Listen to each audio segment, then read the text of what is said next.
You guys are both upstaging me on the looks. You guys are both looking better than me. This is not great. All right, so the first thing I want to talk, so this is a very crypto native event, and we've got a lot of crypto companies. It's excited to be graced by MasterCard's presence here. Sherri, I think I'd love to hear maybe just your story of, I mean, this is not you guys have not, you didn't just enter the industry, 2 months ago or 3 months ago. I feel like we see a lot of enterprise companies, Genius passes, stablecoins are hot. There's a lot of people sprinting to spin up a stablecoin strategy. You guys have had this strategy for a while. Tell me the story here.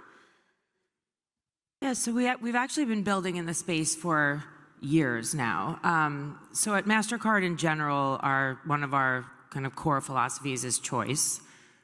We like to be where our customers want to be, both consumers, merchants, businesses.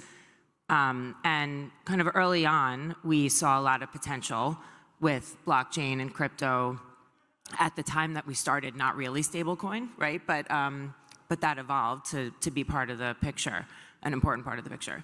And the idea is that, like our network, we've always been actually a multi-rail network, right? We have all kinds of payments on our network. We have payments that allow people to purchase things. We have push payments that allow you to send money back and forth, right, between friends.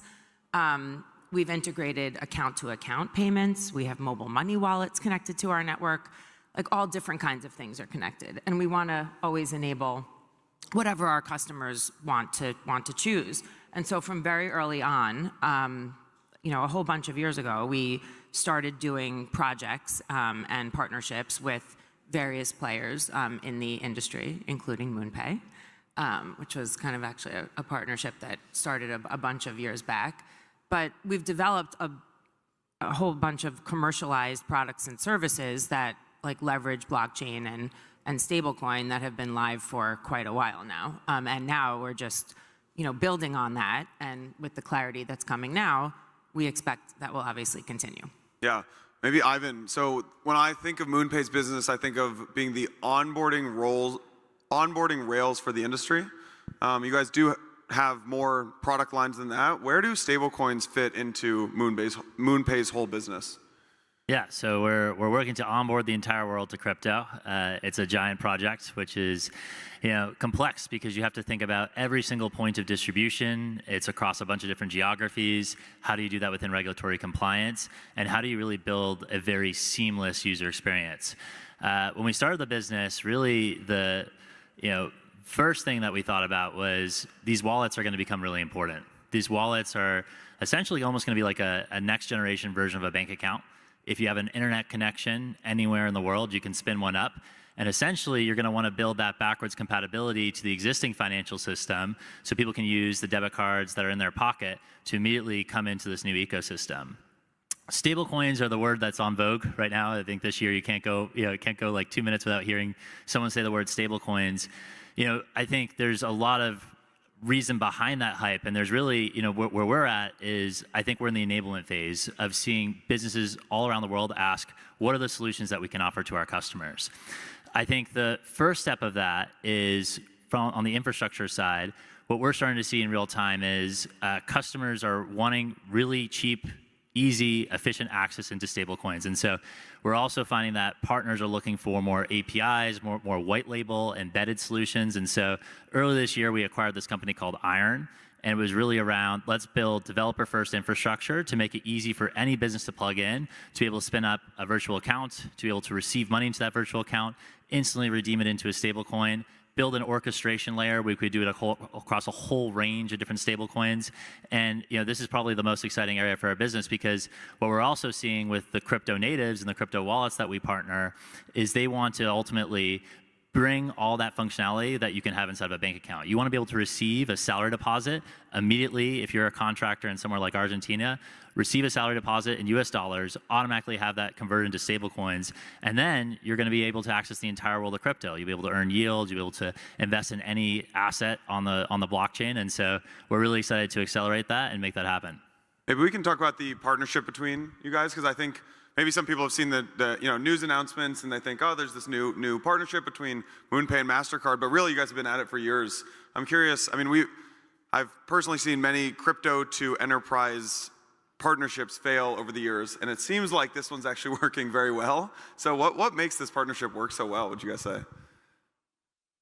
So I can talk about the first steps. The first step of MasterCard, obviously the saying and the marketing slogan is priceless and priceless experiences. We had an opportunity to work very closely together with the team around thinking about blockchain initiatives.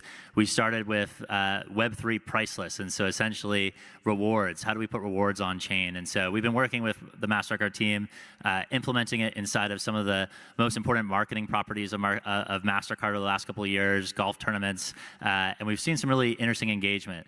I would say that was definitely more on the experimentation angle. I think now what we're really starting to see is there's real demand in the marketplace for stablecoins. And so how do we enable businesses around the world to be able to spin up virtual accounts? And if you think about it, the next step for them is you have a virtual account, you'll have a crypto wallet that underpins the foundational layer of the financial infrastructure. How do we spin up cards? How do we make, and so if we think about that as a next step, you want to be able to take these stable coins that you have in a wallet, spend it anywhere where MasterCard is accepted. And so a lot of the work is working closely with MasterCard to see more MasterCard adoption on traditional rails, but also to bring that compatibility with stable coins themselves. But then more on like why MoonPay MasterCard.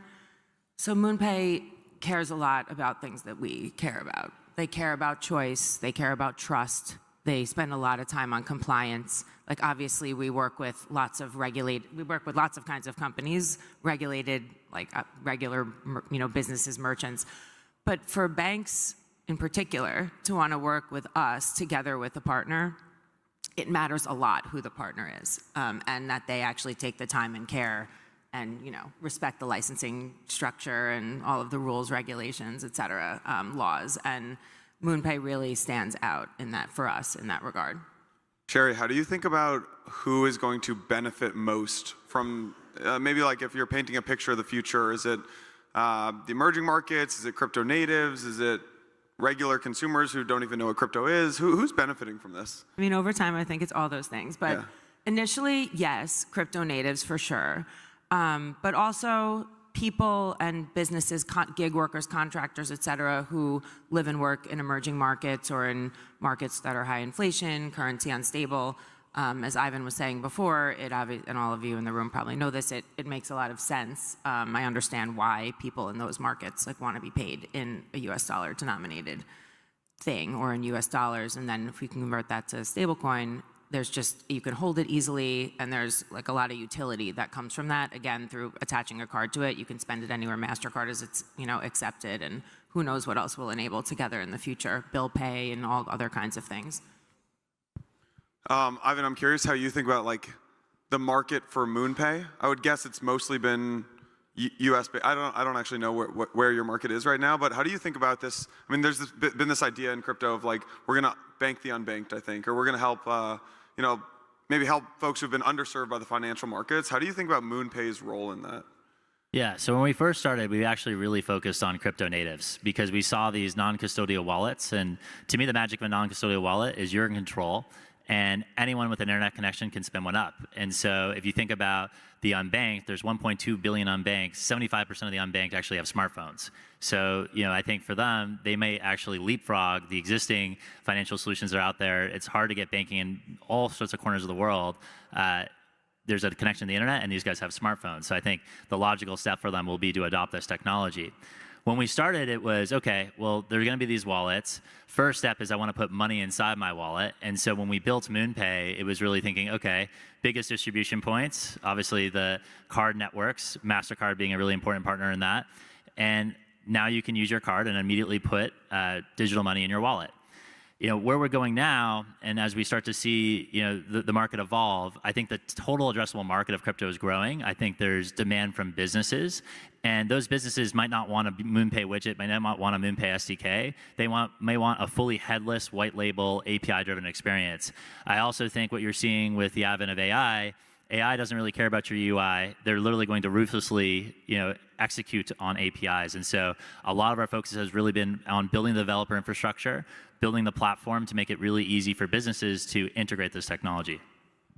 Can you say more about this is kind of getting away from the topic of the panel a little bit, but just curious, Ivan, your vision for the future with agentic AI, commerce, and the role of stablecoins in that.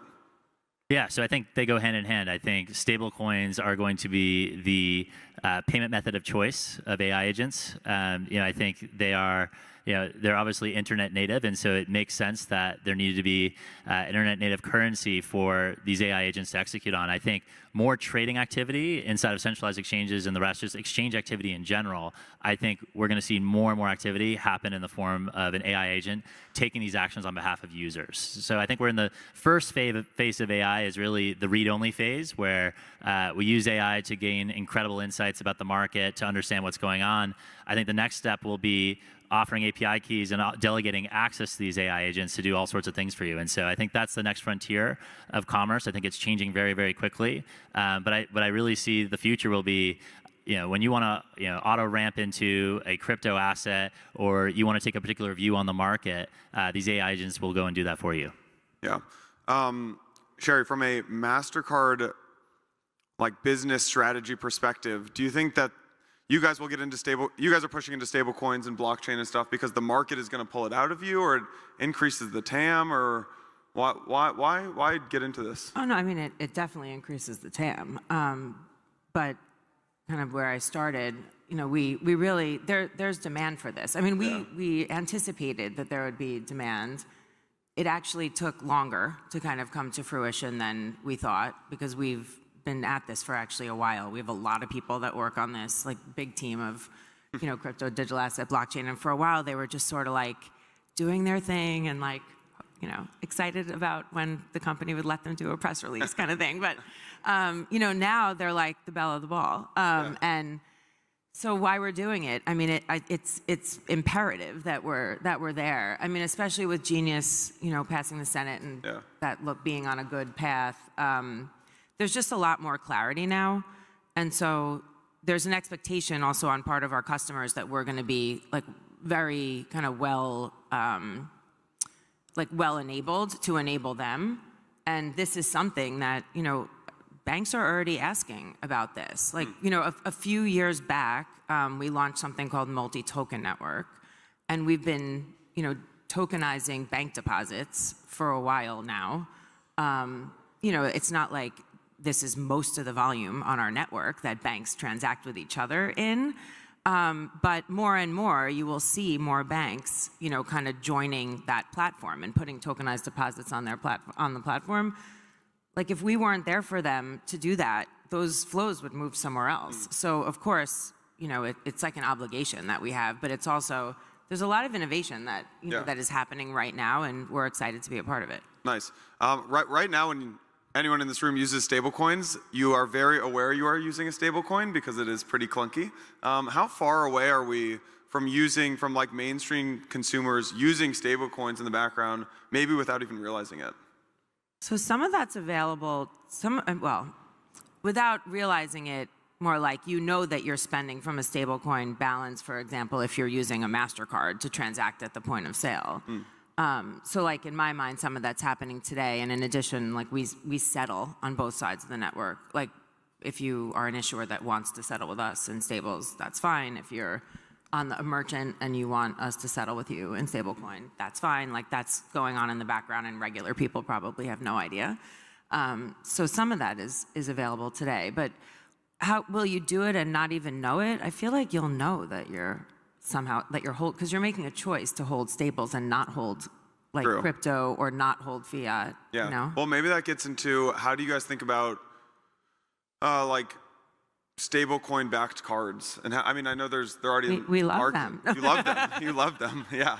No, well, actually, also for a while now, we've done crypto kind of denominated cards also, that and facilitating conversion to fiat for actually, for spend at the point of sale.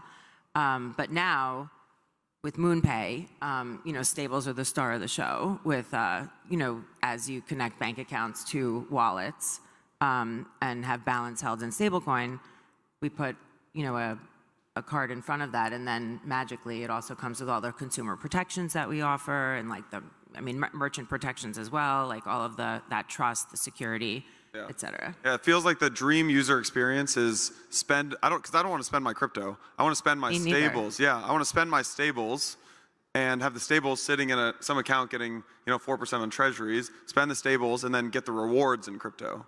So. Well, we have exciting things coming on that front. But what I'll say is, I think what's really interesting is if you think about how hard it was to build a neobank, if we even went back a couple of years ago. Like, you would have to go into the region, get a banking support, you get an e-money account. If you were a developer and you wanted to build a banking type experience, there's a lot of operational complexity, very costly to get up and running.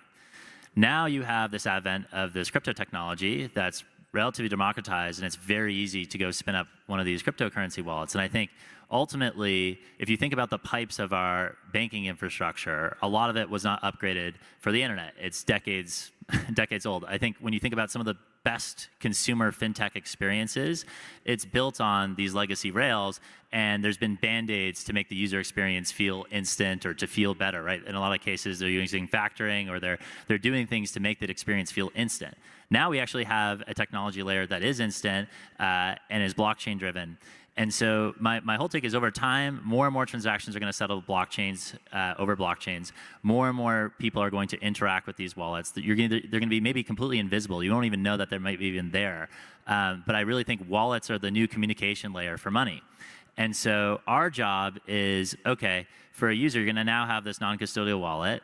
I want to make it just like my interaction with my neobank. And so we need to upgrade it with those neobank capabilities. Virtual accounts are a really important part of that equation, because now I can receive things like salary deposits. I'm going to be able to pay for bills with it. I can now automatically convert that into a stable coin, swap that into any crypto asset, and then I think the next step will be you'll want a card attached to it so you can spend it in everyday life. And then we're also going to see merchants adopt solutions where they will have wallets on the other side, and you'll be able to start paying with those native crypto assets. We're not there yet. And if you think about any technology, it takes years, right, for people to move into a more efficient system. I talk about telecoms all the time. I think it's the best analogy, because if you think about the way that we communicate long distance, it was very expensive. And then we saw the advent of voice over the internet protocol. We saw Skype, we saw Zoom. Most of the apps that you use now are using internet-based technology to communicate. Same thing's going to happen for money. So we have these legacy systems. They're not going away anytime soon. I think over time we're going to adapt, and you're going to see wallets embedded more and more and more, and more activity is going to be settled over these new networks. But our job is to bring that user experience, to make it really easy, to enable developers to get these experiences up and running with as limited complexity as possible. And I think ultimately that will lead to more efficient outcomes for consumers. Yeah, maybe stablecoins aside, Ivan, I'm curious, okay, so if all transactions end up moving on chain via stablecoins, what is your broader thesis for just the industry writ large right now? I mean, we first met in, I think, 2018, been building for several years. I'm curious, if all transactions come on chain, do you think are equities coming on chains, stocks, bonds, currencies, commodities, does it all come on chain? I'm curious to get haven't talked in many years, but curious to get your updated view of the future here. So I have an agnostic, almost Switzerland-like view of this technology. I think we just have to leave it to the developers to build the best products and best experiences. When we think about the issuance of crypto assets, we have obviously the major network tokens. We have stable coins across these different chains. Different chains have different advantages, right? Some are going to be faster, some are going to be more secure. Some of them might be used for particular use cases. And we're seeing a whole emergence of these different chains. I think from my perspective, the next big thing is on the issuance side, it's not just crypto assets, but we're going to tokenize everything in the real world. I think the problem that we had was, especially in the United States, which most of the world looks to in terms of regulatory clarity, we had no regulatory clarity, right? And I think the big question was, are these tokenized instruments, are they securities? Market structure. First, we got to solve what is a stable coin, how should it be backed. We've seen some of the issues when they're not actually backed by real US dollars. We've seen all sorts of hiccups as we've enabled people to just go and build. I think we're now getting to a place where we're bringing more structure into it. But I think stablecoins are the first major enabler, right? And then from there, you're going to want to be able to trade into anything that is a financial instrument. I think the first, the next evolution is really going to be around yield. So I now have a stablecoin. How do I earn yield on that? Does that yield pay me better than holding that deposit with the bank? That's going to be, I think, one really big area of innovation that we're already seeing in real time. People holding crypto assets and then staking and earning much higher yields than they might be earning with their bank account. How can they do that safely? Then the next logical step will be, I want to offer access to a tokenized stock, right? And especially if you think about in other parts of the world. We might not see it, and we take it for granted in places like the United States. But if you're in a country that has incredible inflation, being able to receive U.S. dollars, have U.S. dollars that they can receive from anyone in the world, already a really big deal because they can start to combat inflation. And then what they can do with it, with this new crypto economy, I think we're just getting started. But you can imagine for someone to be able to get access to tokenized NVIDIA or tokenized name any stock, that's incredible opportunity for people to make their money work for them. And I think it's going to be this, this liquidity network that we already see inside of crypto, I think is quickly, and if you ask ChatGPT, I actually asked it a couple weeks back, when do we think that global liquidity within the crypto economy is going to overtake things like U.S. equities? It's saying, I think within the next 3 years. So very interesting. Wow. That's all the time we have. Ivan, Sherri, thank you so much, and congrats on all the progress so far. Thank you. Thank you so much.